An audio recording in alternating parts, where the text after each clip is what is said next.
सम्पूर्णलाई SR म्याथमेटिक्समा welcome छ।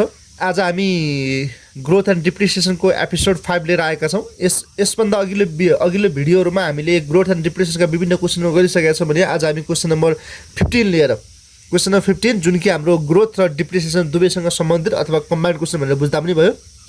हामीलाई क्वेसनले के भनेको छ है, Sajan has RS 1 crore with him. Sajan purchase a car for RS 30 lakh and land for 70 lakh for 2 years. For 2 years, the price of car has been decreasing at a compound rate of 5% per annum, while the price of the land has been increasing at a certain compound rate. क्वेसनले के भन्यो त, साजन नाम गरेको व्यक्तिसँग जम्मा जम्मी 1 करोड रुपियाँ रहेछ अरे, जसमध्ये उसले 30 लाखको कार किनेको छ भने बाँकी रहेको 70 लाखको चाहिँ उसले के गरेको छ त, जग्गा किनेको छ, जसमा कि 2 वर्षको अवधिमा हेर्ने हो भने कारको मूल्य चाहिँ 5% को दरले घट्दै गर्दै आएको छ, अनि ल्यान्ड जुन जग्गाको मूल्य चाहिँ बढ्दै गएको छ, तर रेट चाहिँ कति पर्सेन्टमा भनेर भनेको छैन भने। क्वेसन नम्बर 15 सल्युसन ल हेरौँ है।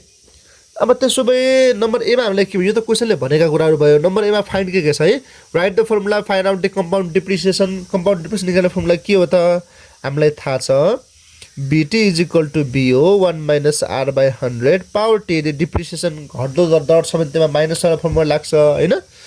त्यसपछि अब नम्बर बीमा हामीलाई के भनेको छ त, नम्बर बीमा हामीलाई भनेको छ what will be the price of the car after 2 years। 2 वर्षपछि कारको मूल्य कति होला त। तर त्योभन्दा अगाडि कार सम्बन्धी दिएका कुरा के छन्, BO जुन हामीलाई कारको सुरुको मूल्य भनेको छ त्यो हामीलाई 30 लाख रुपियाँ भनेको छ। रेट हामीलाई कारको मूल्य चाहिँ 5% को दरले घटिरहेको छ अरे, टाइम छ 2 वर्षको अवधिमा सोध्यो भने हामीले निकाल्नुपर्ने के त, BT 2 वर्षपछि मूल्य कति होला त, BO 1 minus R by 100 power T। अब क्यालकुलेटर सफल 30 लाख 1 माइनस रेट कति 5%, 2 years एकैछिन छोड्छु ल्याउन एकछिन के हुन्न।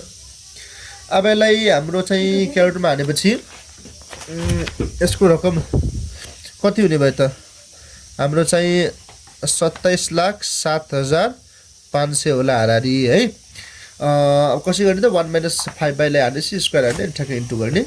अब त्यसपछि हामीसँग अर्को के दिएको छ त, नम्बर सीमा हामीलाई के भनेको छ त, ल है यो त नम्बर बीको लागि भयो।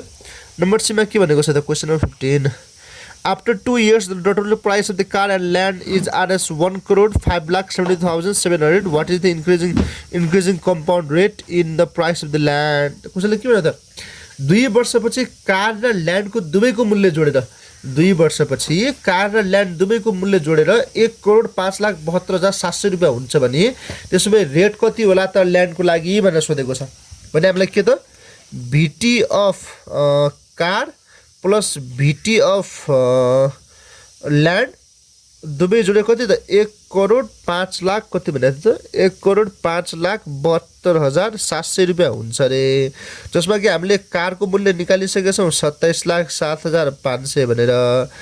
BT अफ ल्यान्ड त्यसो भए ल्यान्डको मूल्य 2 वर्षपछि कति होला त होइन, 72,700 गरेपछि so BT of land is equal to कति त, हाम्रो चाहिँ 1,05,72,700 जुन छ यसबाट माइनस के त के निकाल्नु फाल्नु पर्यो, 27,07,500 लाई झिकेर फाल्यो भने हामीसँग कति आयो त, त्यसो भए 78,65,200 जुन कि ल्यान्डको मूल्य हो 2 वर्षपछि। तर क्वेसनले हामीलाई के निकाल्ने भनेको छ, यसको रेट निकाल्ने भनेर भनेको छ भने। ल अब यहाँ हेरौँ हामी, त्यसो भए वी हेभ के formula, BT is equal to BO 1 minus R by 100 power T।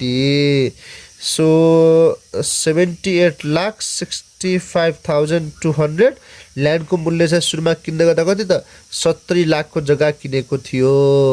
1 minus rate हामीलाई थाहा छैन, समय अवधि कति थियो त 2 वर्षको लागि, यताबाट ट्याबला डिभाइडमा जाला, सो डिभाइड बाई 70 लाख 1 2 अनि 3 1 2 3 गरेपछि हाम्रो आयो 1.1236 is equal to 1 minus R by 100 यताबाट आएछ भने यसको के हुने भयो त स्क्वायर रुट हुने भयो होइन स्क्वायर रुट कतिको त 1.1236 त 1.06 is equal to 1 minus R by 100 त्यसमा कति रहेछ त 6% पर एनम के त्यसमा के रहेछ त जग्गा चाहिँ वर्षन्य रूपमा चाहिँ 6% को दरले ओसेट यो त बढिरहेको मूल्य हो कि है ल्यान्ड त बढिरहेको थियो मिस्टेक भयो मिस्टेक त के हुन्थ्यो फर्मुला मात्रै यहाँ त ठिक छ प्लस प्लस यो यता आएर माइनस हुन्छ 0 पनि छ बाँकी त ठिक छ ल